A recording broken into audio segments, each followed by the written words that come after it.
আসসালামু আলাইকুম বন্ধুরা। আজকে দেখাবো আপনাদের সোলার এগ বিটার এবং মিক্সার মেশিন। তো এটা আমি কিভাবে কি তৈরি করলাম তার বিস্তারিত ভিডিও এই ভিডিওতে পাবেন। তো এখানে আমি স্পোকের সাহায্যে এই পাখাটা তৈরি করেছি এবং ১২ ভোল্টের একটা মোটর দিয়ে আর কিছু পাইপের মাধ্যমে এখানে সোয়া ইঞ্চি পাইপের মধ্যে যে এগ বিট করা যায় এটার মাধ্যমে। আবার এটার পাখাটা খুলে দেখেন যে পারফেক্ট এক এ এক আ আ বিট হয়েছে। এটা দিয়ে কেক এবং বিভিন্ন খাদ্যপণ্য তৈরি করতে লাগে। এবং এই পাখাটা খুলে আবার আরেকটা পাখা তৈরি করেছি যেটা দিয়ে মিক্সার মেশিন হিসেবে ব্যবহার করা যায়। তো এটার মাথায় আমি যে ইন্ডিকেটরের প্লেট লাগিয়ে দিয়েছি কলমের সাহায্যে। তো এটার মাধ্যমে যে সুন্দরভাবে মিক্সার মেশিনের মতো এখানে আমি জুস অ্যা অ্যা করে দেখিয়েছি। ভিডিওতে বিস্তারিত দেখতে পারবেন। তো আ চলুন ভিডিওটা শুরু করা যাক।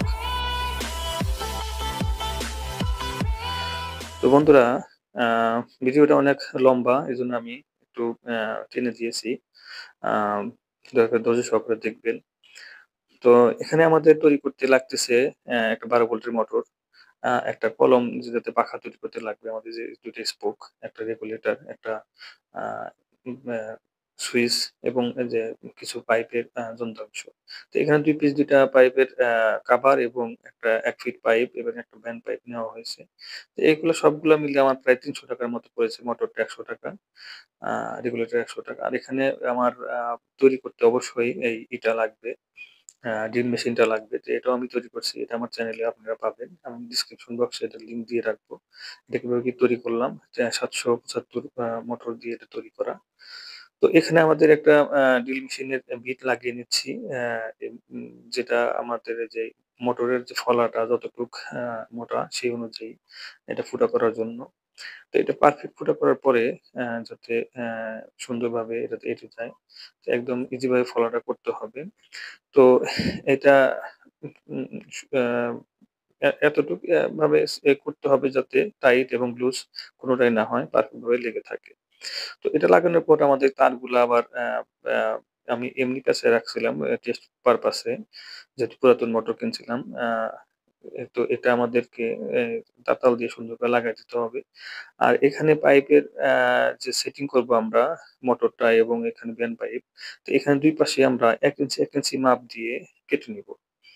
তো এখানে একটা মার্কার দিয়ে দাগ দিয়ে নিয়ে ২ পাশে আমরা ১ ইঞ্চি কিংবা সোয়া ইঞ্চি এরকম একটা মাপে ২ সাইড থেকে কেটে নিব। যাতে আমার ওই উপরে যে মুখাটা আছে, মুখার ভিতরে যাবে ১ ইঞ্চি কি সোয়া ইঞ্চির মতো এবং ভিতরে যে মোটরের ভিতরে ভ্যান পাইপের ভিতরে ১ ইঞ্চি ৬ ইঞ্চি ভিতরে যাবে।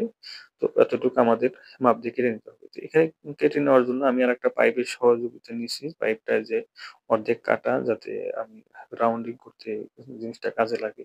তো এখন আমরা এই ইয়েটা আ এই ড্রিল বিটটা খুলে এখানে কাটার লাগিয়ে নিব। তো এটা আমার একসাথে কাটিং করা যায় এবং গ্রাইন্ডিং সবকিছুই করা যায় এই মেশিনটা দিয়ে। তো এখানে আমার দারাজ থেকেই আমি এই করাতের ইগুলা সেট কিনে নিয়েছিলাম। বিভিন্ন মাপের করাত পাওয়া যায়।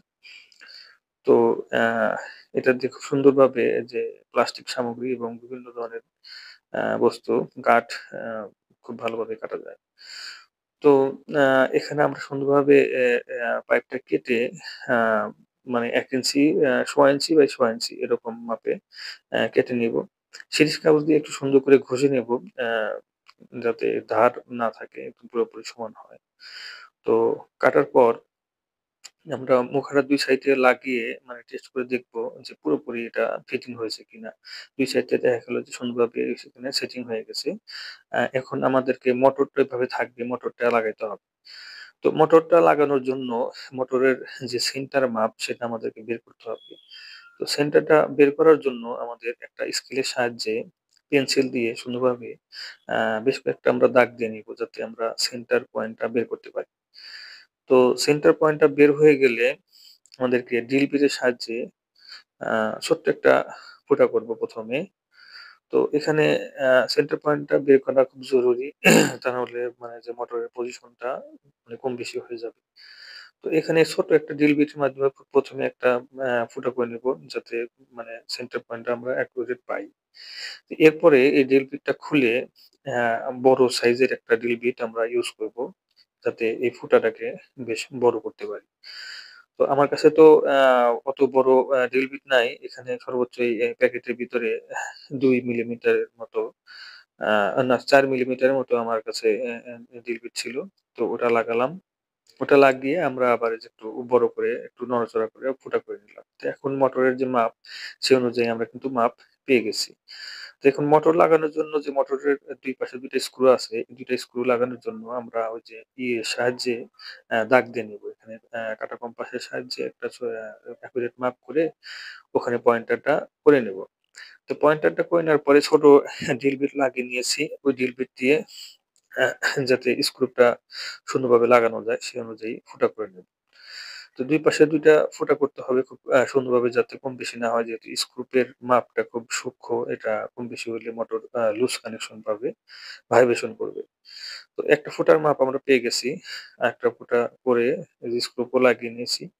আ তো এখন সুন্দরভাবে মোটরটা সেটিং হয়ে গেছে। তো পাইপের ভিতরে আমাদের কিন্তু এভাবে সেটিং হবে। তো এই সাইডে আমরা সুইচের পয়েন্টটা করব।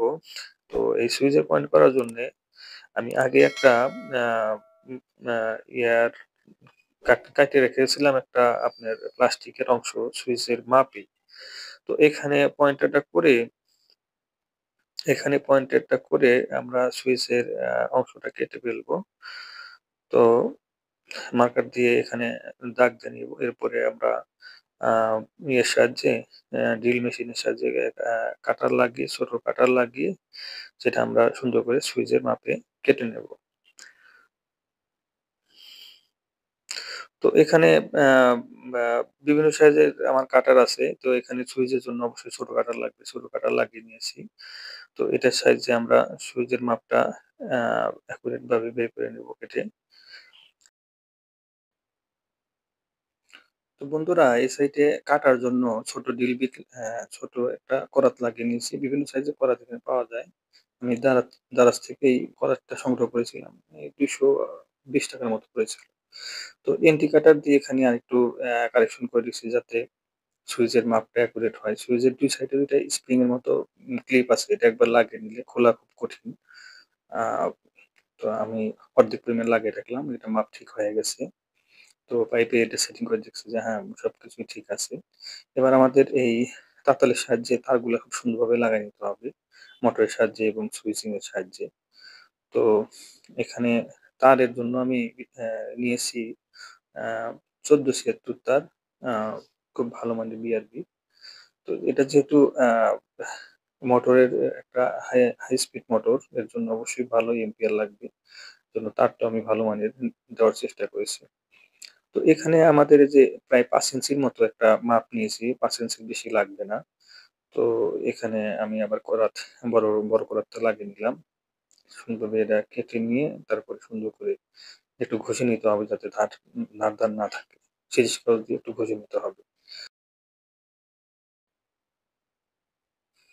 তো বন্ধুরা এখানে যে আ তাতালের সাহায্যে আমি কানেকশন গুলা ভালোভাবে করে নিচ্ছি। আম তো এখানে নেগেটিভ পজিটিভ কানেকশন দেওয়ার পর প্রত্যেকটা তাতারের মাথার যে অংশটা এটা তাতাল দিয়ে ভালো করে অ্যা রাং লাগায় নিতে হবে যাতে লুজ কানেকশন না পায়। তো এখানে আপনার এই প্রত্যেকটা তার এবং ইয়ের সাথে কানেকশন গুলা আ ভালোভাবে দিতে হবে। যেখানে সুইচিং এর যে কানেকশন এখানে যে তারটা কেটে আবার তাতাল দিয়ে কানেকশন গুলা সুইচের সাথে লাগায় দিতে হবে। তো এখানে সুইচের সাথে কানেকশন করার পর আ প্রত্যেকটা কানেকশন ভালোভাবে চেক করতে হবে। তো এখানে যে রেগুলেটর আছে, রেগুলেটর গুলা সুন্দরভাবে পয়েন্টার করা থাকে। নেগেটিভ পজিটিভ এর পয়েন্ট দেওয়া থাকে। ওই অনুযায়ী পয়েন্ট অনুযায়ী লাগাইতে হবে। এখানে পয়েন্ট যদি কম বেশি হয়ে যায় নেগেটিভ এর কাছে পজিটিভ উল্টোপাল্টা হয়ে গেলে কিন্তু এই রেগুলেটরটা পুড়ে যেতে পারে। এখানে রেগুলেটর লাগানোর পর আবার যে আমি আ জ্যাকটা লাগিয়ে নিবো, পিছনের জ্যাক। তো অ্যা এক্সাক্টটা লাগিয়ে একটু টেস্ট করে নিব সবকিছু ঠিক আছে কিনা। টেস্ট করার পরে আমি দেখলাম যে হ্যাঁ, মোটরের কানেকশন সবকিছু ঠিক আছে। এবার এই রেগুলেটর লাগানোর জন্য এই বড় বিট লাগিয়ে নিয়েছি, ড্রিল বিট লাগিয়ে নিয়েছি। তো ২ সাইডে ২ টা ফুটা করতেছি কারণ একটাতে আপনার রেগুলেটরের মাথাটা লেগে যাবে। আর আরেকটা পয়েন্টে গিয়ে পিছনে তার বের হবে যেটা দিয়ে আমার ইনপুটের কানেকশনটা ঢুকবে আরকি। তো অ্যা এখানে তারটাকে আমি একটু ভিতর থেকে একটু গেরো দিয়ে রাখবো যাতে আ তারটা টানলে যাতে ভিতর থেকে কোনো কানেকশনের ক্ষতি না হয়। তো এখানে তার লাগানোর পর পিছনের জ্যাকটা ভালোভাবে লাগিয়ে নিবো। তো এই জ্যাকগুলাও এখন নতুন পাওয়া যায়। নেগেটিভ পজিটিভ কানেকশন করা থাকে। তো জ্যাক লাগানোর পর আমি যে এখন পাখাটা বানাবো। তো পাখাটা বানাতে হলে আমাদের এই যে একটা কলমের আমি ৪ টা পয়েন্ট ৪ টা ফুটা করে নিয়েছি। স্পোক এখানে প্রবেশ করার মতো ওই মাপে করে নিয়েছি। স্পোকের মাপে। তো স্পোকটা দিয়ে ২ পাশে ২ টা স্পোকের রাউন্ডিং ২ টা পাখা আমি বানাবো আরকি। তো এখানে আমি একটা আ ইয়ের জন্য প্লাসের সাহায্য নিয়ে পাখাগুলাকে আ সুন্দর একটা শেপ দেওয়ার চেষ্টা করব যাতে আ ই অ্যা উম এর ভিতরে কলমের সাহায্যে জিনিসটাকে খুব ভালোভাবে আটকানো যায় এবং সুন্দর মাপে আটকে থাকে। তো এখানে আমি উপরে দেখতে পাচ্ছেন আমি ট্রাইপড এর একটা ভিডিও আপনাদের দেখাচ্ছি। তো এই ট্রাইপডটা আমি নিজে তৈরি করছি যে ভিডিওটা রেকর্ড হচ্ছে এই ট্রাইপড এর মাধ্যমে রেকর্ড হচ্ছে। তো এটার বিস্তারিত কিভাবে কি বানালাম এটার ভিডিও আপনারা ডেসক্রিপশনে পেয়ে যাবেন। দয়া করে দেখুন ভিডিওটা। তো এখানে আপনার আ পাখাটার ১ সাইড প্রায় বানানো হয়ে গেছে। তো এই ২ সাইডে এই মাথাটা বাঁকা করার পরে মাঝখানে শেপটা করার পর আ আমরা লাগিয়ে দেখব যে পুরোপুরি পাখাটা কাজ করছে কিনা। তো পাখাটার এক সাইড আমার বানানো হয়েছে। ভালোভাবে কাজ করতেছে এবং আরেকটা সাইড আমরা বানায় দেখবো আরকি। যে পাখাটা পুরোপুরি এখন বানানো হয়ে গেছে, পাখাটার শেপ এরকম দাঁড়ালো যে খুব ভালোই করতেছে। তো এখন আমরা ১ বিট করে ১ বিট করার চেষ্টা করব। তো এর জন্য ১ম এই আমাদের কুসুমটাকে সরায় নিতে হবে। কুসুমের শুধু শুধু সাদা অংশটা আমরা একটা গ্লাসে ঢেলে মিটারটা অন করব। তো মিটারটা অন করে আ পুরোপুরি ১ বিট করতে আমার ২০ থেকে ৩০ সেকেন্ডের মতো সময় লাগছে। এখানে বেশ কয়েকবার আমি উঠে দেখছি যে এর ঘনত্বটা কেমন রয়েছে। তো এখানে একটা পারফেক্ট ঘনত্ব আসার পর আ আ বিট করা বাদ দিতে হবে। কিন্তু অতিরিক্ত করলে কিন্তু এটা ফোমি ভাবটা আবার পরে লাস্টে গিয়ে নষ্ট হয়ে যাবে। যে এখন দেখা যাচ্ছে একুরেট মাপ চলে আসছে। তো আমরা এই ১ বিট করে এই ফোমে এগ করার পরে এটা দিয়ে কিন্তু সুন্দর কেক তৈরি করা যায়। একদম স্পঞ্জি কেক তৈরি করা যায় এবং বিভিন্ন খাদ্য বস্তুতে ব্যবহার করা যায়। তো এখানে আমি এটাকে মিক্সার মেশিন হিসেবে ব্যবহার করার জন্য যে মাথায় ইন্ডিকেটর ব্লেড লাগিয়েছি কলমের সাহায্যে। এখানে আমার কাছে এই মুহূর্তে ফল ছিল না বলে সবজি ছিল। কিছু সবজি দিয়ে দিলাম ফুলকপি, আ তারপরে আলু এবং সিম দিয়ে আ এটা আমি মিক্সিং ব্লেন্ড করে দেখতেছি যে এটা পুরোপুরি ব্লেন্ড করতে পারি কিনা। দেখি খুব দ্রুত যেহেতু ইন্ডিকেটর ব্লেড লাগিয়েছি এবং হাই স্পিডে ঘুরতেছে, খুব দ্রুতই এটা আ ব্লেন্ড হয়ে গেছে। দেখেন একদম শরবতের মতো হয়ে গেছে। আজকের ভিডিওটা এই পর্যন্তই। ভিডিও ভালো লাগলে লাইক, শেয়ার করবেন, সাবস্ক্রাইব করে পাশে থাকবেন যাতে পরবর্তী ভিডিও মিস না হয়ে যায়। খোদা হাফেজ।